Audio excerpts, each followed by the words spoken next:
And as business owners, as leaders, you need to have a philosophy on how to deal with people.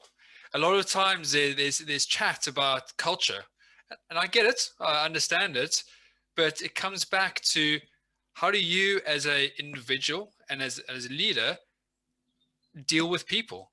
If you don't know how to deal with people, well, you shouldn't be in business. Maybe that's a bit harsh, but also if you don't know how to deal with people, there's going to be, more contraction, more arguments, more groups being out of sync, which you don't want. You want your groups to be in sync, right? So I'd like to know from you, what's your philosophy in dealing with people? It sounds like you have a great one, and I'd like to explore that. Yeah, I mean, I think, it sounds like an odd thing to say. We try to treat people as humans, and it really is the case. People are not robots. They're not there to be hired and fired, switched on and off. That's not the point. But I think respect is probably the next one. Respect means not just that you have to say yes all the time. You might need to dismiss someone in a respectful way, and we have had to do that. I've had to do that before, and that's unfortunately that's part of a role. There will be turnover. Not everyone necessarily performs it in the same way for a myriad of reasons. We had in the early stages of the business, we went through cycles where we had to shrink the team a little bit. And that's just part and parcel. But you can treat them with respect at that point, so they can move on with their head held high and do that in the right sort of way.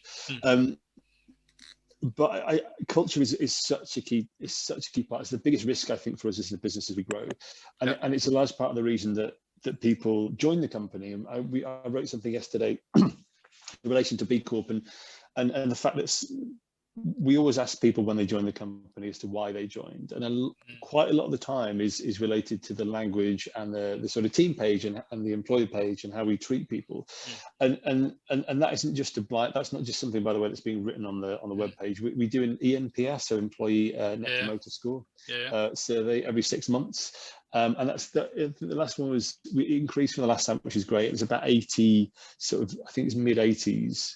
I'm pretty sure, which with the NPS goes from -100 to +100, so that's a phenomenally high score. Wow. But we always get feedback on that, as to some things that aren't working, or there might be some line managers that don't have quite a good relationship with the team, and that's fine. But we need to know that sort of stuff. So I think you need to be open enough to realize if things aren't quite right. Not that you have to change things all the time. Everyone's got an opinion, but I think as an overall, treating people with respect as humans. Everyone's got needs, wants, values, but then continually measuring how you're doing I think is a really important part. I love what you're saying there, and to add one other element to that, which you alluded to, is communicate.